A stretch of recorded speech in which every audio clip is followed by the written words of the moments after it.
સમર્થનો આશ્રય. એટલે હું ભાગવત કથામાં ઘણી વાર કહું ને કે જેને પગે લાગવા જેવું છે એને નહીં લાગો તો ન લાગવા જેવા લોકોને રોજ પગે પડવું પડશે. એના કરતા જેને લાગવા જેવું છે એને પડી જાઓ ને. સમર્થ એક જ છે આ સંસારમાં અને એ છે શ્રીનાથજી. સર્વ સમર્થ એ જ છે પ્રભુ, બાકી બધા જ અસમર્થ છે. કારણ ઉત્તમ વિચાર, ઉત્તમ ભાવ હોય બધાની અંદર, મદદ કરવાની ભાવના હોય છે જ, પણ અસમર્થ છે ને. ભલે વિચાર ઉત્તમ હોવા છતાં એનું સામર્થ્ય કેટલું. આપણે આપણી જાતને સુખી કરી લઈએ ને તોય બહુ છે. દુનિયાને સુખી કરવાના વિચારધારાથી નીકળેલો માણસ પોતાને સુખી બનાવી લે તોય ઘણું છે. પણ ઘણીવાર એટલા અસમર્થ હોઈએ છે કે આપણું આપણા પર પણ ચાલતું નથી. એટલે કહ્યું લેત શ્રી યમને નામ દેત અભય. સૌથી મોટો ભય માણસને કોનો? તો કે મૃત્યુનો.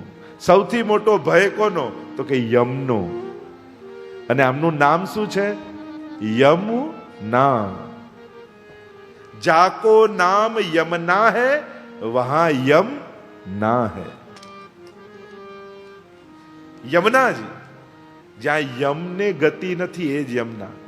આપણે ત્યાં યમુનાજીના ભાઈબીજનો પ્રસંગ આવે છે. યમ દ્વિતીયા જેને કહેવાય છે. અને યમ દ્વિતીયાનો પ્રસંગ શું છે કે જ્યારે ભોજન કરવા માટે બોલાવ્યા યમરાજને અને પ્રસન્ન થઈને યમરાજે કહ્યું કે કંઈક માંગ. બે વસ્તુ માંગી. એક, આજના દિવસે જે મારામાં સ્નાન કરે એને ક્યારેય યમના દર્શન ન થાય. અને બીજું, કોઈ જીવનમાં એકવાર મારા પાન કરી લે એને ક્યારેય યમ યાતના ન થાય. આ બે વચન આપી. અને ત્યારે યમરાજાએ આ બે વચન આપેલા છે.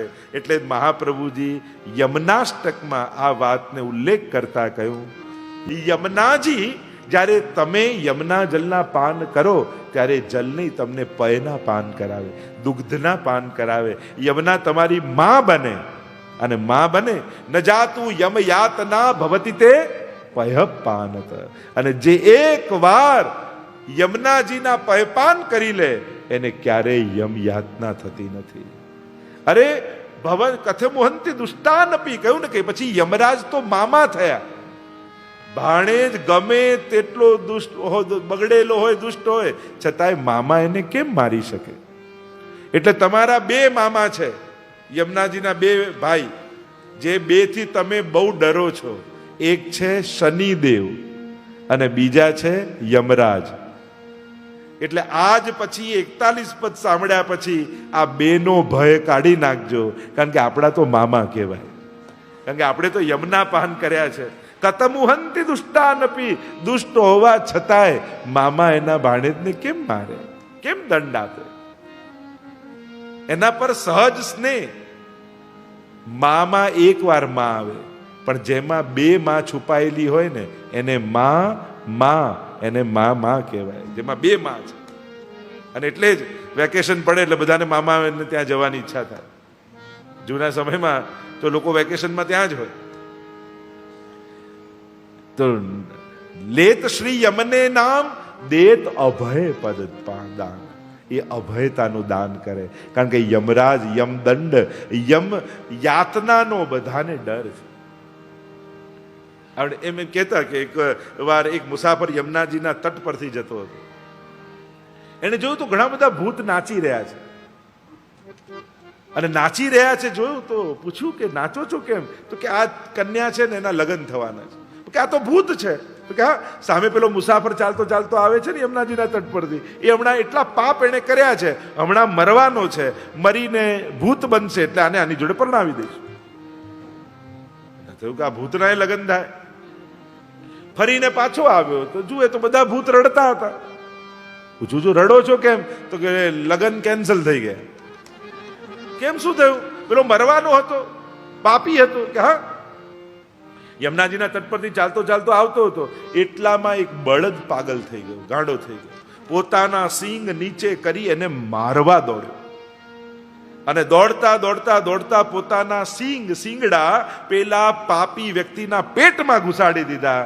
એ મરીને ભૂત જ થવાનો હતો, પણ યમુનાજીના તટ પર દોડતા બળદના શીંગડા પર જ્યારે નીચે કર્યા ત્યારે યમુનાજીની રજ લાગી ગઈ. અને રજ લાગી ગઈ અને રજ એના પેટમાં ગઈ તો એ મરીને પ્રેત નહીં પણ ભક્ત બનીને એનો ઉદ્ધાર થઈ ગયો છે. લેત શ્રી યમને નામ ઓર દેત અભય પદદાન. એવા યમુનાજી સ્મરણ કરતાની સાથે, દર્શન કરતાની સાથે યમયાતનામાંથી મુક્ત કરી જીવનના સૌથી મોટા આ સંસારના સર્વોચ્ચ ભય એ મૃત્યુનો જ ભય છે, યમનો જ ભય છે. અને એના ભયથી મુક્ત કરી નિર્ભયતાનું દાન.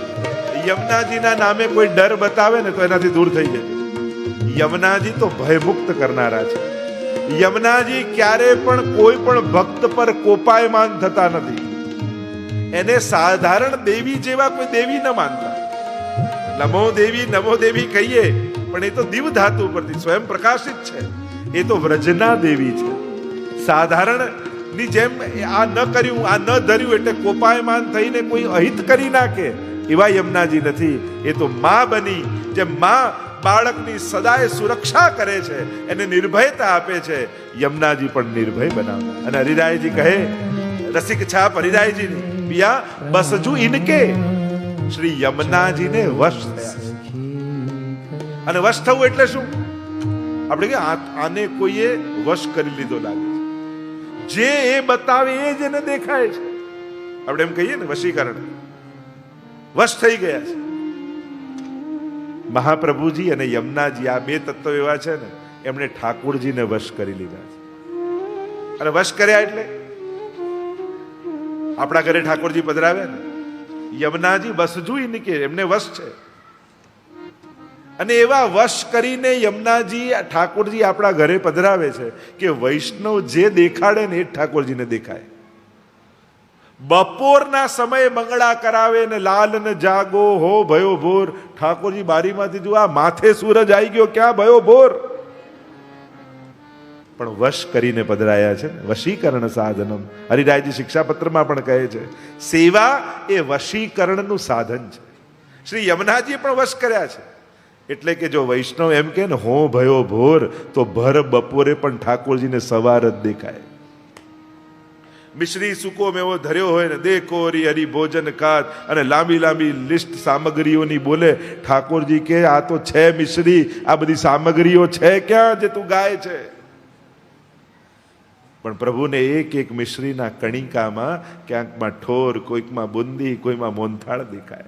વશીકરણ, જેમ કોઈને વશ જાદુગર કરે. અને ઘણી વાર તમે જો ખેલ જોયા હશે તો લીલા લીલા તીખા મરચા એને ખવડાવે અને કે જો બહુ જ મીઠું છે તેને મીઠો સ્વાદ આવે. તું રેગિસ્તાનમાં છું, તને ગરમી લાગે છે, તને ગરમી લાગવા માંડે.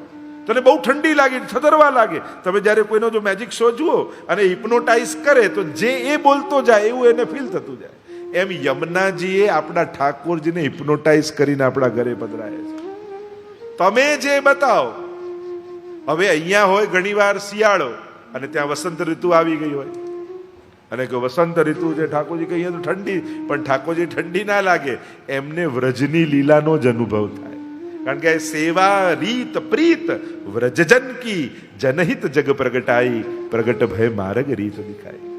સેવામાં એક વસ્તુ સમજી લો, તમારે અહીંયા ઠાકોરજીને લંડનનો અનુભવ નથી કરાવવાનો, યુકેનો અનુભવ નથી કરાવવાનો, પણ આપણે ઠાકોરજી થકી વ્રજનો અનુભવ કરવાનો છે. સેવા એને કહેવાય. અને પ્રભુ વ્રજ છોડીને એક ડગલું પણ બહાર જતા જ નથી. પ્રભુની પ્રતિજ્ઞા છે વૃંદાવનમ પરિત્યજ્ય પાદમેકમ ન ગચ્છતિ. એટલે ભલે લંડનમાં તમારા ઘરે ઠાકોરજી બિરાજતા હોય, પણ જે 2x2 ખાનામાં ઠાકોરજી બિરાજે છે એ તમારું ખાનું નથી, પણ ઠાકોરજીનું વ્રજ છે. એ વ્રજમાં જ સ્થિત છે. એ જ ભાવથી આપણે ત્યાં ભગવત સેવા થાય છે. અને એટલા માટે જ સેવા રીત અને પ્રીત વ્રજજન કી ચાલે છે, આપણી નથી ચાલતી. વ્રજ ભક્તોની રીત અને પ્રીત ઠાકોરજીને ગમે એટલે એ જ રીતે લાલ લડાવીએ છીએ. તો વસજુ ઇનકે તો લેત શ્રી યમને નામ દેત અભય પદદાન और रसिक प्रीतम पिया बसजू इनके. श्री यमुनाजीને વશ થઈ ગયા છે. અને એવા વશ થઈ ગયા, તુમ જા પઠાવત તહા બધાવત. 41 પદમાં તો આગળ કેટલી બધું આવે, જ્યાં યમુનાજી મોકલે ત્યાં ઠાકોરજી દોડીને જાય. પ્રભુ આ જીવ પર કૃપા કરવાની છે, તો પ્રભુ એના કર્મ અને ક્રિયાનો હિસાબ ન પૂછે. યમુનાજીએ જ્યાં આંગળી ચીંધી હોય ત્યાં દોડતા ઠાકોરજી પહોંચી જાય છે. વશ છે. બે માં છે આપણે પુષ્ટિ માર્ગમાં, એક ઠાકોરજીની માં યશોદાજી અને બીજા ભક્તોની માં યમુનાજી. યશોદાજીએ પ્રભુને બાંધવાની બહુ કોશિશ કરી, પણ બે આંગળ નાની જ દોરડું પડ્યું, બાંધી ન શકે. પણ ભક્તોની માં પ્રેમ કે ફંદ તે ગહીજુ રાખે, તુમ જા પઠાવત તહા બધાવત. 41 પદમાં તો કહ્યું ને, યમુનાજીએ પ્રેમના ફંદથી ઠાકોરજીને પકડી રાખ્યા છે. અને તુમ જા પઠાવત, જ્યાં યમુનાજી મોકલે ત્યાં ઠાકોરજી પૂછે કે પ્રશ્ન ન કરે, પણ એને ત્યાં કેમ? એણે તો કોઈ એવા સત્કર્મ કર્યા નથી, કોઈ જાપ કર્યા નથી, કોઈ પાઠ કર્યા નથી. યમુનાજી કહે પણ એણે એકવાર મારું નામ લીધું છે, એણે મને પોકાર્યો છે, એટલે આપે ત્યાં જવું જરૂરી છે. અને એ નામ લેવા માત્રથી તો રસિક પ્રીતમ પિયા બસજુ, એને કે ઠાકોરજી એને વશ થઈ જાય છે. એવો યમુનાજીનો પ્રભાવ છે. એટલે જ આપણે ઠાકોરજીને જગાવતા પહેલા યમુનાજીનું સ્મરણ પદમાં કરાય છે.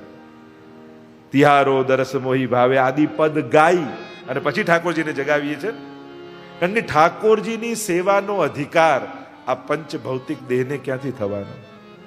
જ્યારે યમુનાજીનું સ્મરણ કરો, મહાપ્રભુજી ગુસાઈજીનું સ્મરણ કરો અને એ જ્યારે ચિત્તમાં પધારે ને, ત્યારે આ દેહ ભગવત સ્પર્શના અધિકારી થાય છે. એ પહેલા તો આને અધિકાર પણ નથી. યમુનાજીનું સ્મરણ કરવા માત્રથી શ્રી યમુનાજી તનુ નવત્વનું દાન કરે છે. અને ત્યારે ઠાકોરજી તમારે વશ થઈ અને તમારી સેવાનો અંગીકાર કરે.